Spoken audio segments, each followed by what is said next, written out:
हिरण्मयेण पात्रेण सत्यस्यापि हितं मुखम जोषावादित्य पुरुषः सोषावहम ओम खं ब्रह्म। हे प्रभु, हिरणमय पात्र भितरे सत्य को लुचि रहिबा कथा समस्ते जानती नहीं। सत्य को हिरणमय पात्र घोड़ाई थिबा भली ए जगत रे प्रकृत सत्य को जानिबा कष्टकर। कहीं ना समस्ते हिरण्य को देखी सुना को देखी विचलित होउथिला बेले सत्य को अन्वेषण करिवार शक्ति सामर्थ्य समस्तंकर नाही। ये समग्र जगत को निर्माण करिथिबा पुरुष भितरे मु अच्छी, मो भितरे से अछंती, ए ज्ञान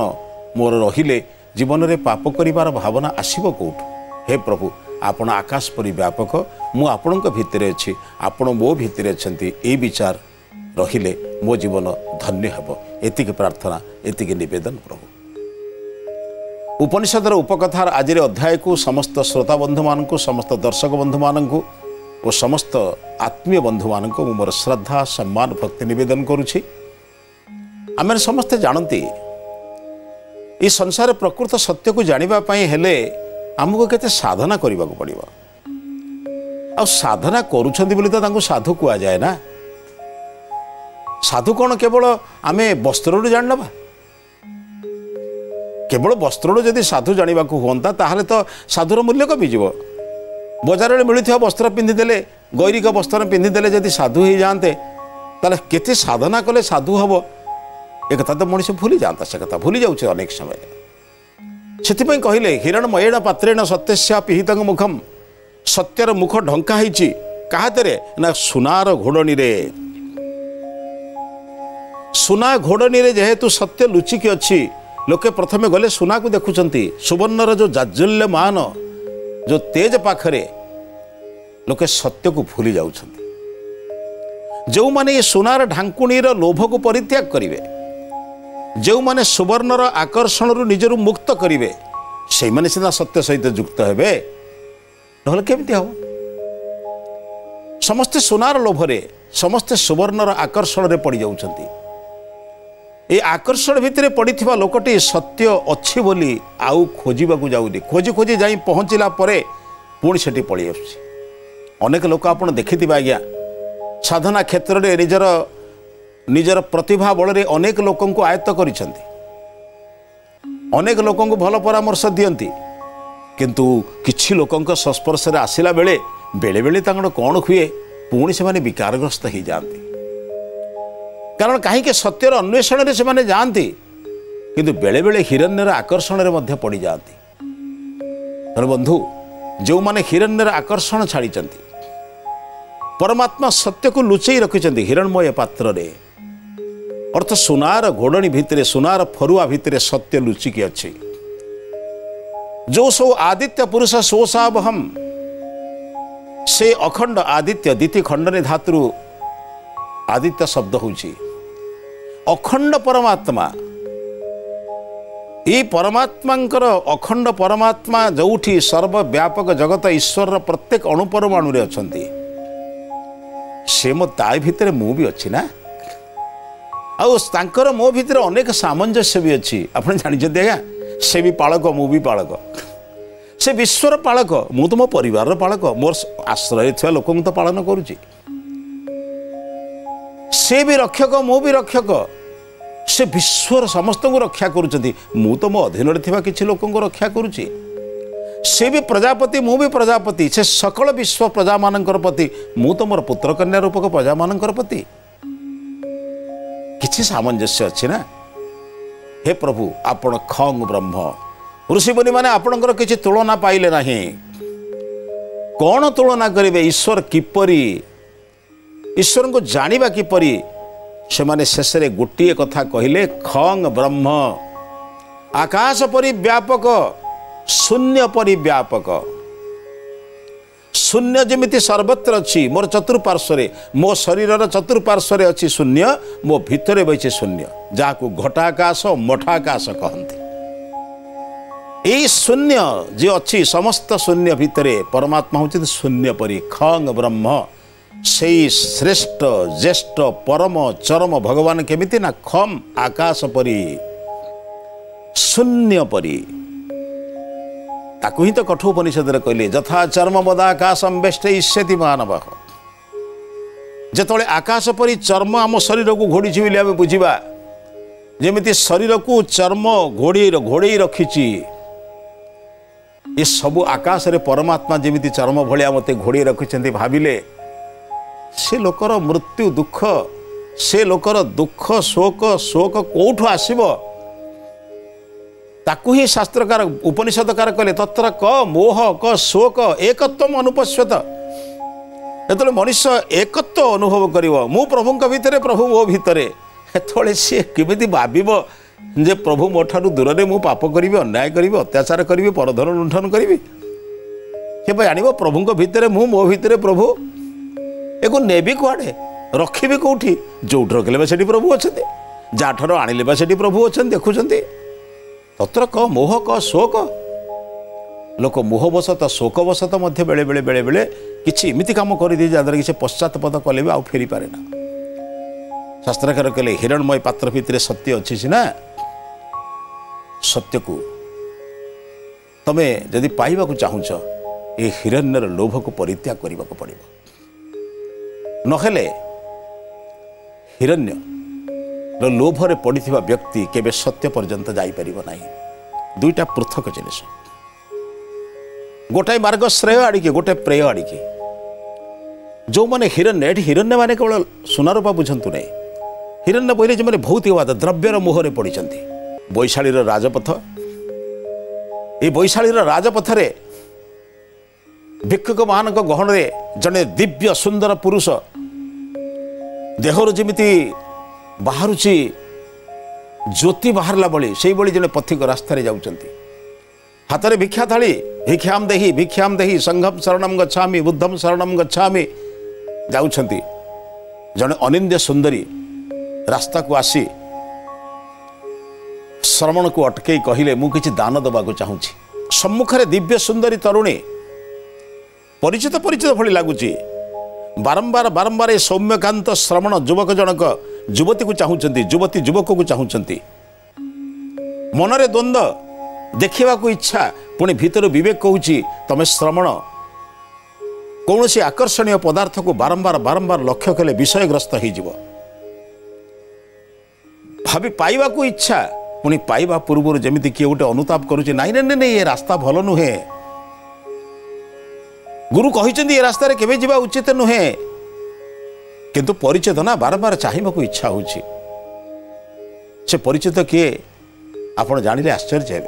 से होचंती सोम एवं अंबापाली जहाँ आम्रपाली बोली भी कहते जितेबाला उभयंकर जीवन पूर्वर थिला सेतबेले सोम एवं अंबापालींकर विवाह पाई निष्पत्ति होता किंतु अनेक धनिक युवक माने चक्रांत करी अंबापाली को नगरवधु करदेले तार सौंदर्य को उपभोग करने समस्ते चाहिए समस्तंकर चक्रांत रे जमिति गोटाए कन्या आज नगरवधु हो गला सोम सेतबेले दुखरे विरहरे विचलित हो शेषे महात्मांकर आश्रय नहीं आश्रय को जाई निजको परिवर्तन करने को चेष्टा कले चेष्टा करी श्रवण होबा द्वारा सत्यर संधान पाइला परे श्रवण हो जहाँ बुद्ध विहार रे तांकर निर्देश अच्छी भिक्षाटन करी जीवन यापन करने श्रवण मान सहित भिक्षाटन करुचंती मार्ग मझिरे पुरातन परिचित आम्रपाली एवं सोमंकर साक्षात है बर्तमान सोम होउचंती श्रवण अंबापाली होउचंती नगरवधु उभय उभयंकर परिचित थाई पारे से पृथक कथा किंतु एबे उभयंकर परिचय किसी आवश्यकता नहीं कारण जड़े नगरवधु भाव में बारवधु भाव में अनेक लोकंकर भोग्या जड़े भोग विलासर दूर रे थिबा गोटाए श्रवण जे केबे भोग विलास को स्पर्श करने न करने को प्रतिज्ञा करिछि स्पर्श करने पाप बोली चिंतन करिछि दुई जनकर मार्ग पृथक जड़े भोगवाद रे व्यस्त जड़े त्यागवाद रे व्यस्त जड़े छाड़वा छाड़वा कहूँ जड़े जोड़वा जोड़वा कहूँ दीटा कौन सामान कथा कि आज्ञा जड़े जनक पर जड़े पुरुष को संतुष्ट करने को चाहूँगी आउ जड़े केवल पुरुष मान पुरुष नुहे पुरुष बोले केवल पुरी सेते पुरुष ए शरीर रूपक पुरे थिबा आत्मा जो मानकर अच्छी समस्त नर नारी मानकर जीवन में थिबा अज्ञान को दूर करने चेष्टा कर दुईटी जाक समान काम से जनकर धन लुंठन कर ये जनकर अज्ञान लुंठन कर चली दुई जनकर सम्मुख साक्षात होगला नगरबधू निजर बेकरू निज गलारे पकई अत्यंत मूल्यवान मोती हार खोली दे श्रवणकर भिक्षा थाल देदेले कि आज मोर भिक्षा या तल को चाह नम्र भाव सोम कहले कि देवी आगुरी संबोधन थिला प्रेयसी रूपसी आदि संबोधन थिला प्रियतमा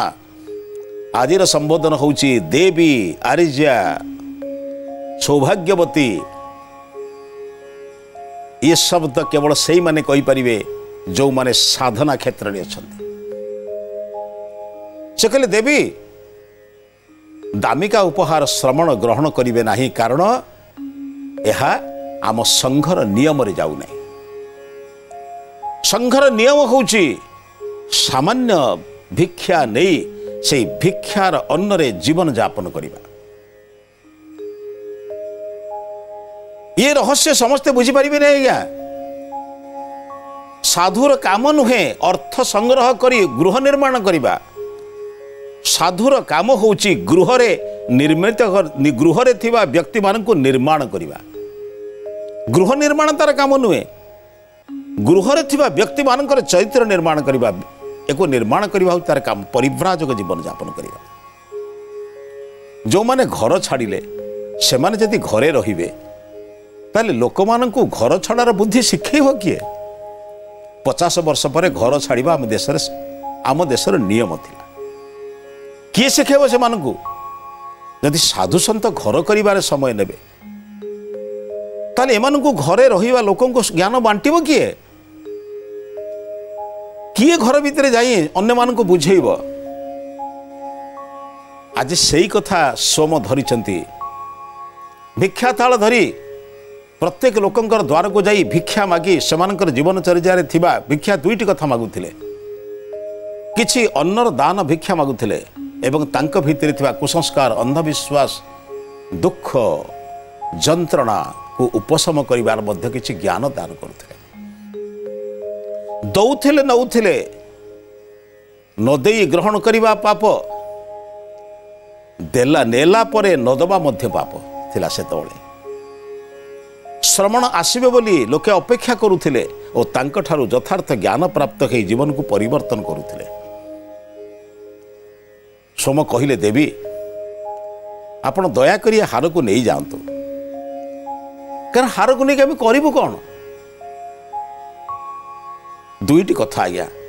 साधु जदि अर्थ पछरे पड़िबो परमार्थ दूरे जीवना आ परमार्थ पछरे पड़िथिबा साधुटीर अर्थर आवश्यकता कौन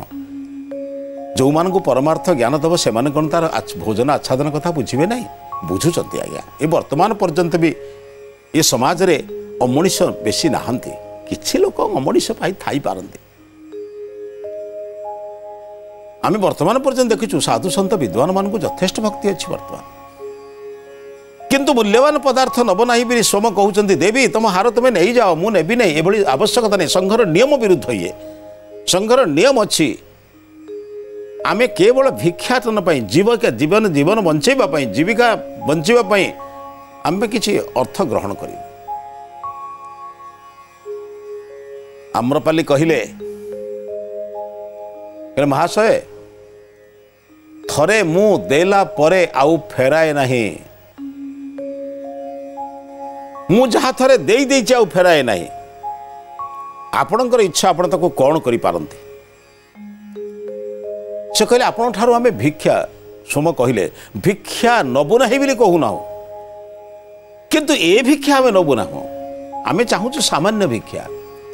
आमे ए भिक्षा चाहू ना आमे भिक्षा नबु नाही बिली केतळे कहलु भिक्षा मागिबा त हमर काम अन्य जने श्रवण कहले कहले भाई संघर द्वितीय नियम कथा तक मने पकई दियंतु गोटे असत चरित्र ठारू भिक्षा नेले संघर अन्न संघर नियम केवल भांगी जीव नाही ताकू भोजन करने प्रत्येक लोकंकर जीवन मध्य कलुषित हो। अंबापल्ली पुणी सोम को कहले आपणकर साथी श्रवण कौन कहले शुणुंट तो मु पतिता मोर दान ग्रहण कले आपणकर संघर थिबा लोक माने पतित होइजिबे दुश्चरित्र होइजिबे सेमानकर शरीर नष्ट होइजिबो पतित होइजिबो। आपण बोधे जानी नाहंती नगरर समस्त धनी मानी लोक माने मो पाखक आसीबा पई मो पाखक धाड़ी लगांती। तुम कौन सेमानकर दान नियनी आ तुम कौन भावुच सेमानकर दान को नबा परे सेमानकर दान रे केवल सत्य अच्छी असत्य नहीं सेमान कौन केवल उन्नत भाव में प्रकृत यथार्थ भाव में से माने आदाय करती अर्थ आदाय कर कौन दोष दुर्बलता नहीं से कहले से कथा कहलानी मोर कहवा कथा आपण नगर बधु ठारू ग्रहण कर कहले किए नगर बधु काम न करुची मु शरीर द्वारा अर्थ उपार्जन करुची एमाने शरीर बुद्धि द्वारा विभिन्न प्रकार अपमिश्रण करी अर्थ उपार्जन करुछंती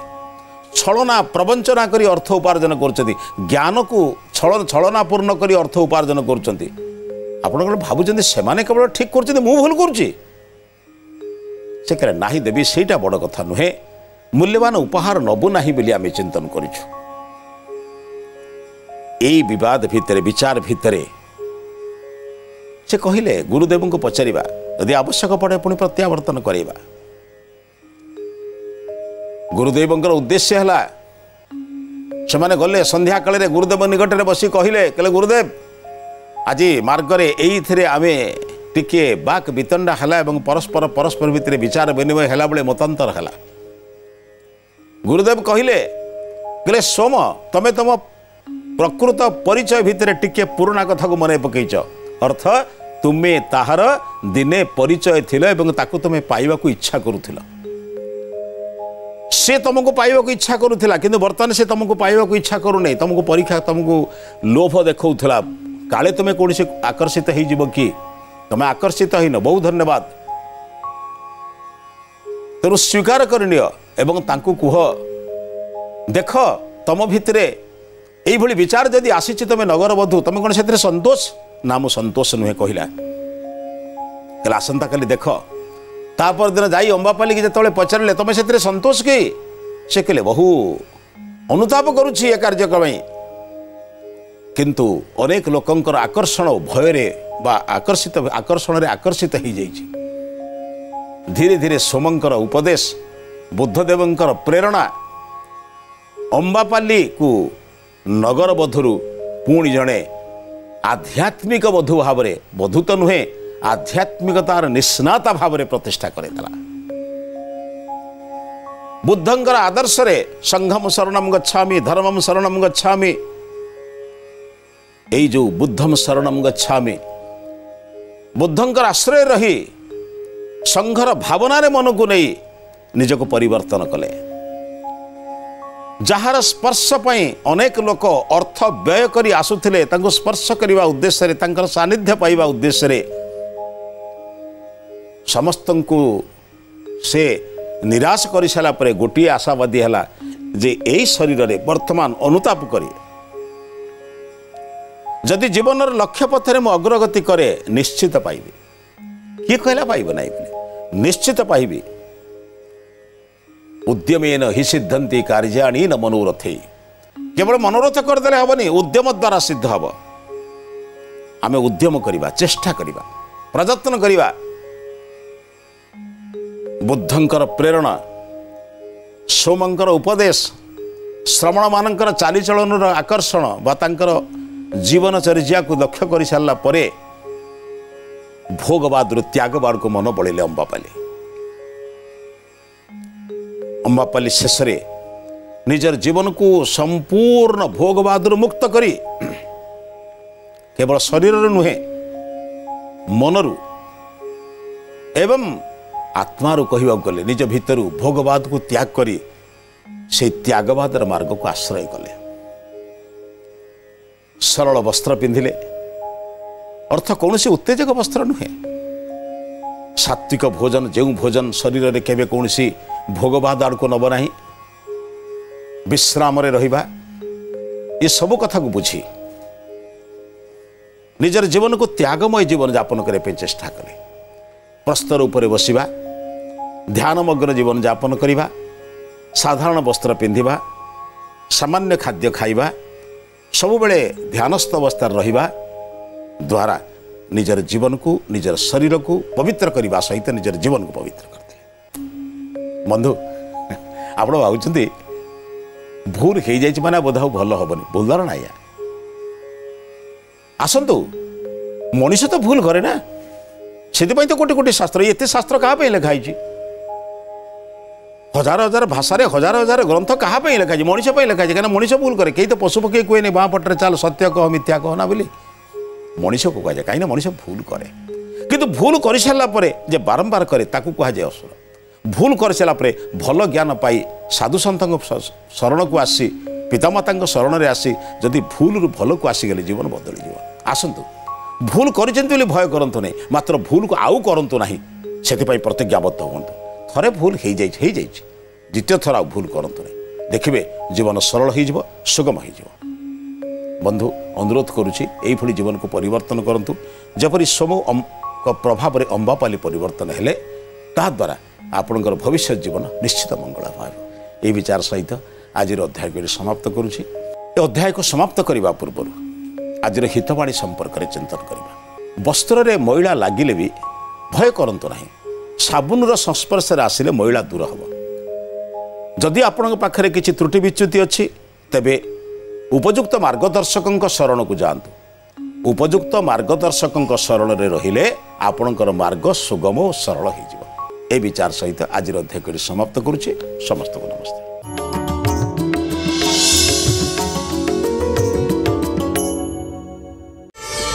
प्रार्थना आम आनंदर उत्सव।